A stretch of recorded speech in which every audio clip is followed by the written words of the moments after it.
Most coaches don't even think about this. I couldn't believe that I had left this much money sitting on the table. It's just leaking money out of your business. But I cannot stress how important it is to complete this activity on a regular basis. More often than not, more than 50% of the time, if you do not have cash flow in your business and you aren't clear on where you're going, your business is probably going to go under. Hey coach, Xenia Wood here, and this is the Swift Biz Academy podcast, created for service-based business owners who are ambitious enough to break free from the forever hustle and create scalable businesses that truly make an impact while also giving us freedom. With more than a decade of experience, we're not here to waste your time on theory. Instead, just sharing what works and what doesn't to help you get clear as fuck on your next move and show you exactly how to implement the systems and strategies that you need to scale with confidence. Welcome. Today's update is, it's been a whirlwind. Over the weekend, I went to a retreat and it was fucking phenomenal. It was a women's retreat and it was all about disconnecting to reconnect with each other, with ourselves. And a couple of the big things that I think that anyone can take away, regardless of gender, is just to take time to stop or to slow down, because often we're so in the fast pace of things. And I think even recently I've noticed, like, I've probably been attributing it to coffee and having 2 shots instead of 1 because I am a very novice coffee drinker in terms of the quantity that gets me to that sort of peak level of like arousal or that energy that coffee gets you. And have been noticing more moments where I've just been a little bit more like increased heart rate and things like that, and not really due to anything in particular. So reducing my coffee intake for sure has been something that I've been looking at.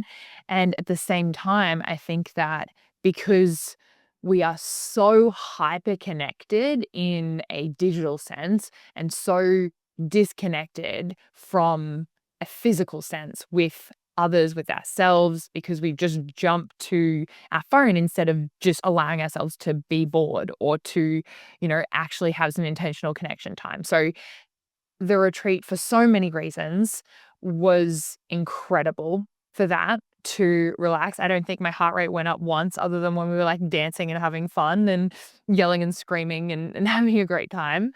But something that I think I took away from that may sound obvious to you or may not, depending on who you are. So to backtrack for a second, I grew up believing that, I guess, the idea of life or what things should be about is about winning, right? And I was so focused for my whole life on winning the race or getting the best grades or, being the top of my class or, getting the award or getting recognition or whatever it was. But it was always about the chase of the win, basically winning the volleyball game, whatever it was, winning more money in my business, if you want to call it that, like the success metrics. And it was reinforced to me recently through a reel on Instagram. And then at this retreat, I feel like I really started to embrace and embody this as well. And the quote that was said from this actress was, "The person who has the most fun wins."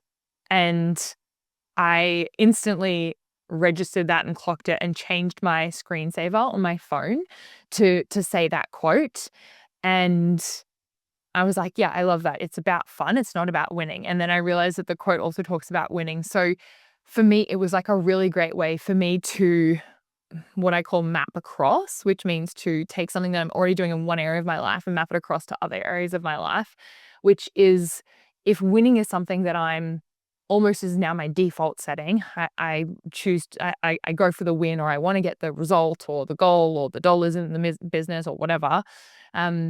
Now I have reframed it to, the winner is the one who has the most fun.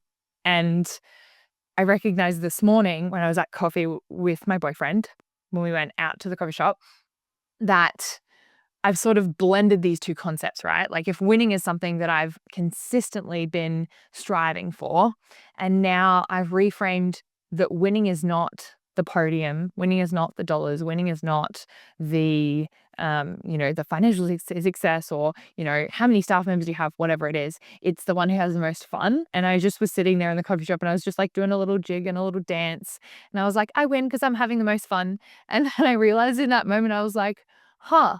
Like, now that I've reframed it to I win when I have this, or when I do this, or when I am this, so I am having fun, it allows me to use my natural default setting of, like, I have this sort of hard wiring now of, like, go for the win.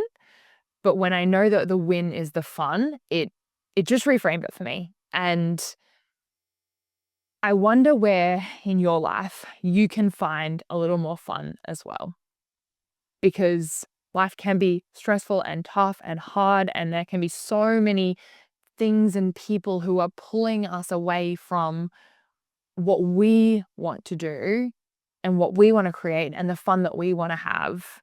And I think sometimes we miss the point, right? Like, the point of life is not to finish it with this humongous business, in my opinion. The point of life is not to have the most zeros in your bank account, in my opinion. The point of life is to do shit that lights you up and that you fucking love. And how great that as a coach, you get to do that and call it a job and people pay you for it. So that was my little highlight for the week.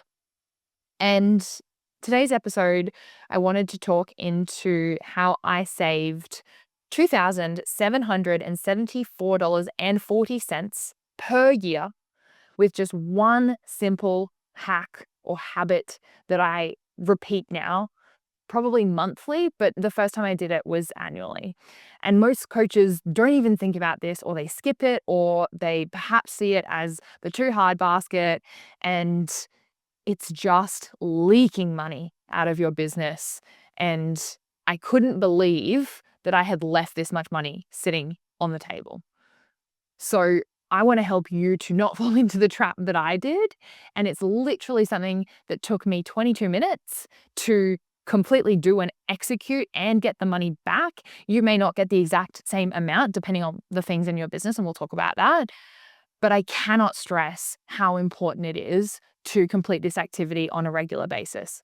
Annually, at least, absolute worst case, but I'd be looking at quarterly, perhaps even monthly, which is typically what I do now that I'm on top of this system. And it reminds me of a story because recently I stopped to pick up a dollar coin on the ground, and then I saw another dollar coin on the ground. I was like, fuck yeah, I got $2. And how it's like when you see a dollar coin on the ground, most people, I assume, let's say you saw $5, $20 on the ground. There's no one around. You have no idea who it belongs to. It now becomes yours. Yeah. Imagine you saw that $1 coin or $20 note on the ground, and would you step over it? Because I would bet that most people wouldn't. Most people would pick it up because they see $20 as valuable. And yet we are letting hundreds, if not thousands of dollars slip through our hands because we don't do this stuff. And I think sometimes when the money is right there in front of you and you can physically hold it and touch it, it feels a lot more than perhaps, like, oh, you just tap your card and there's a couple $100 here or there, right?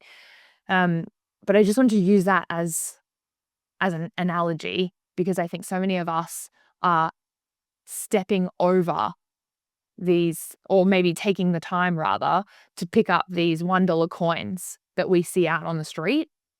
And yet we're stepping over hundreds, if not thousands of dollars in our business.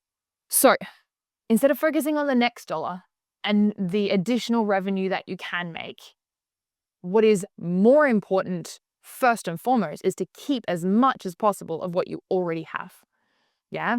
And that may mean so that you can reinvest it in your business, so that you can take a holiday, so that you can, put a new system in your business, or get more support with things so you can get more time back, for sure. But are you focused on your next dollar?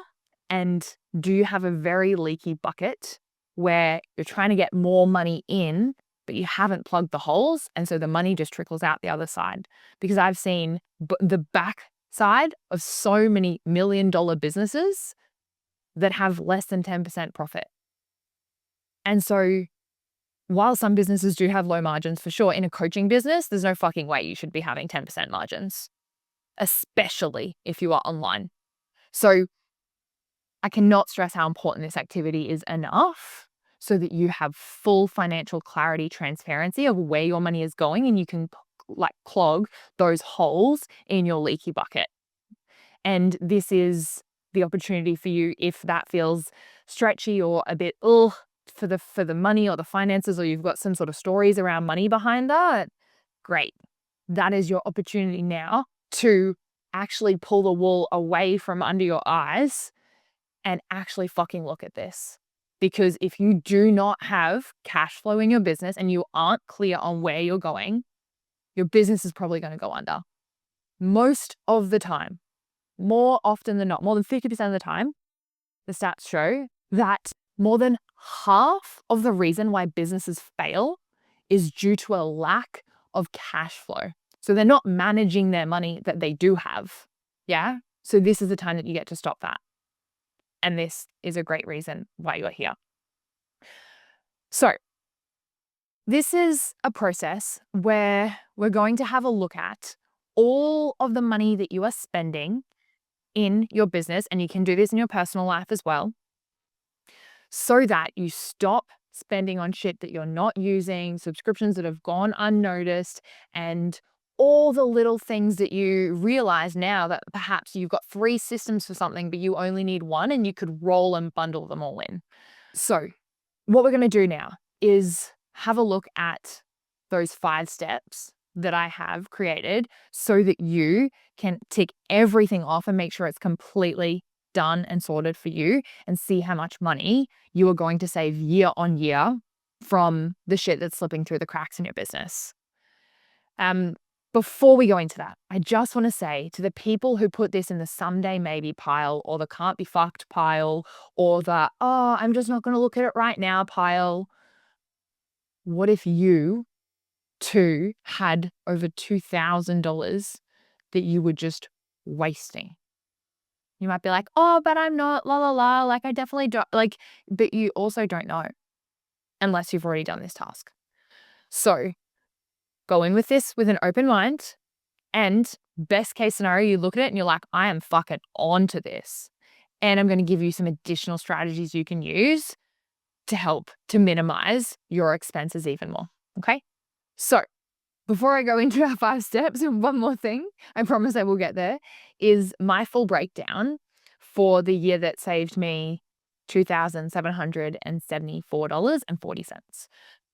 So the first thing was a project management tool that I saved $518.12 per year on, because I had 3 users that were about to be auto-renewed. And when I looked at this, I was able to downgrade to reduce the number of users at the tiered level that we had. So I was the admin, or the top tier level, and then I removed and put some other team members on like a light or like a freemium or a free version of this, which was fucking awesome. I then saved $403.20 every year ongoing on Google Workspace, because I had 2 staff members that I'd offboarded, but I hadn't deleted them in my Google Workspace, which I was like, what the fuck? How did I miss this? Yeah. And it's just like, we actually have an SOP and a system for this, and it was just something that had been missed still. Then I saved $72 a year on a website domain that I was paying for that I hadn't used in 2 years that I had registered. So I've deleted that as well.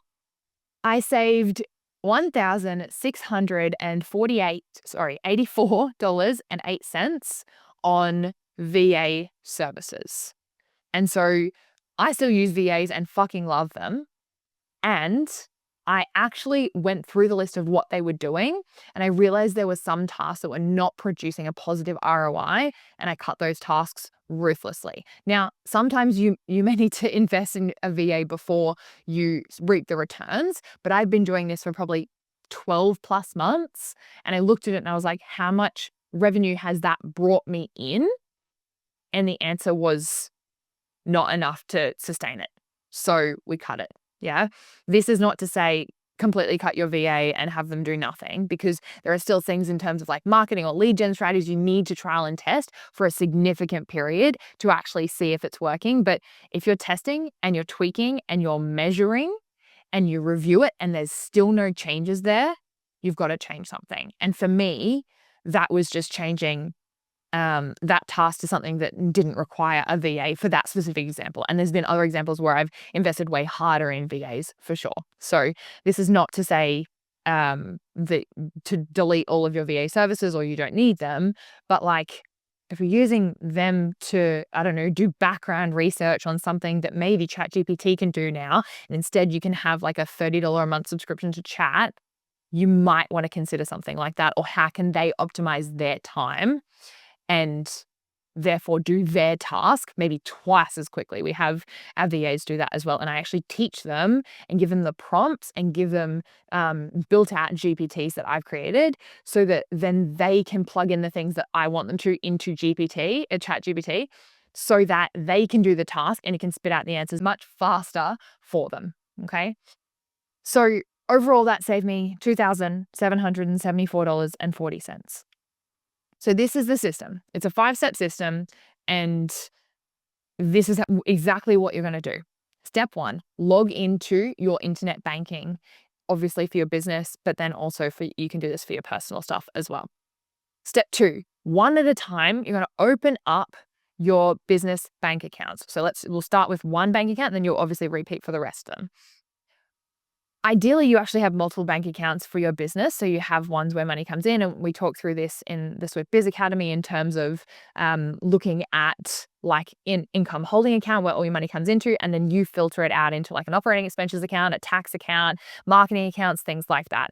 We also have an education or like an investment account for business purchases or business coaching or additional studies and things like I've done sales training with it.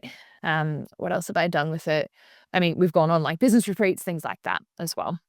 Step 3 is to download the CSV file or PDF file or whatever, or print out every single transaction for the last 12 months. Yeah. So you could do this from whatever today's date is, go back for the last 12 months exactly. And the reason we do a full 12-month period is because I was doing this task on like a semi-regular basis, but if I skipped and missed like 3 days, there could have been an annual subscription that came out in that period that I just completely missed. Yep.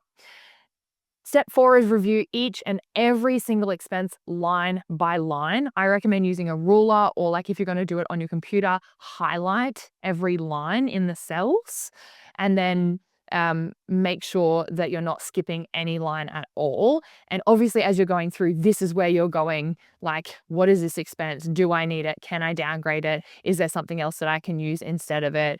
So that you can maximize and keep more money in your pocket. And then step 5 is repeat for every single business and realistically personal bank account that you have, so that you have done this for every single thing in your business that you've spent on in the last 12 months. And that is a huge, huge way to guarantee that you have covered every single expense that you've made in the last 12 months. It's also going to help you see, like maybe there are one too many Uber Eats receipts in here. And, I want to actually look at that and like you can go further and deeper into this and categorize them into like what's for food, what's for tech, what's for, like my rent, things like that. The bonus or additional task for this is to look at what can you negotiate. A lot of people go, oh yeah, my insurance is due, I'll just renew that. Yeah. And when I say insurance, I mean like you can look at your like public indemnity and professional liability insurance, but you could also look at like your house insurance, that can be negotiable, your health insurance, that can be negotiable, your water, electricity bills, all these sorts of things. If you just say to them, hey, I'm thinking of leaving because I'm trying to find the best deal and it's probably not going to be with you guys, most of the time they just boom, here's a discount, like 10%, $200, like whatever. I did this recently, and this is not the this is on top of the 2774 that I saved. I did this recently, and my healthcare provider gave me 6 weeks free and froze my increase for the next 3 months or something like that. So that was a huge saving. What else did I do it with? I also did it with all of my insurances, like my house insurance, and I like compared between. Oh, and the big one, I did this with my mortgage. Most people don't even think of like refinancing or not even refinancing, but switching banks. It can be a huge way to do this. Before I bought my third property, I literally, off the advice of my mortgage broker, called up my bank and was like, yo, I'm thinking of switching because, there are competitive rates elsewhere. And I gave them the rate that I was able to get somewhere else. And I was like, I'm just going to leave. And I was fully prepared to do this, by the way. I think that's the thing. You have to be willing to follow through. But really, you could probably just call and be like, yeah, I'm thinking of switching. And then you could stay, to be honest. And so I called them up and I was like, yeah, I'm thinking of switching. And they literally said, we will match their rate and we will give you $3,000 cash if you stay with us for another 90 days. And I was like, okay, I'll stay with you for 90 days. I can do that. Easy. So I made $3,000 that I was never going to have just by staying with that bank, because it is so valuable for them to have a customer because of what they do with the money and how they invest it. I'm not going to go into that. That's definitely not my area of expertise, but they really want to keep their customers, and it is worth $3,000 to them to do that. So that is a task. I'm just going to repeat it for you if you wanted to write this down. Step 1, log into internet banking. Step 2, open up every single one of your accounts one by one. Step 3, download the CSV file or print it out for the last full 12-month period. Step 4, review every single item line by line. Look at what can I remove, what can I reduce, and what am I maybe overspending on or spending more liberally on than I would like to. And then step 5 is obviously repeat for the rest of your accounts. The bonus step is what can I negotiate? Yeah. And that's it. This doesn't have to be hard. This doesn't have to be complex. But if you are keeping your head in the sand with this, I promise you, there are probably things that are slipping through your fingers. And that is money that you probably wouldn't step over in the street. So don't let it just fall out of your bank account because you decided not to do this activity. I want to see anyone who does this, I want you to message me the amount that you save each year just by, for what, like one time, removing those subscriptions and scraping through all of the things that you've paid and making sure there's nothing coming out that you are no longer using or could bundle up into like a group product that has multiple things instead of having like 5 different softwares that do things individually. Good luck and move swiftly. Hey, coach, before you go, the reason I do this every single week and the reason we've been able to surpass 100 episodes is because of you. So thank you. We're on a mission towards never seeing another coach leave the industry because they didn't have the skills or the confidence to scale. So if you haven't subscribed yet, make sure you do that before you forget. I read every single one of the comments and share as many as I can. So if you found this episode valuable, sharing it with a friend who might be able to benefit from hearing it would honestly mean so much to me. Until next time, and in whatever you do, move swiftly.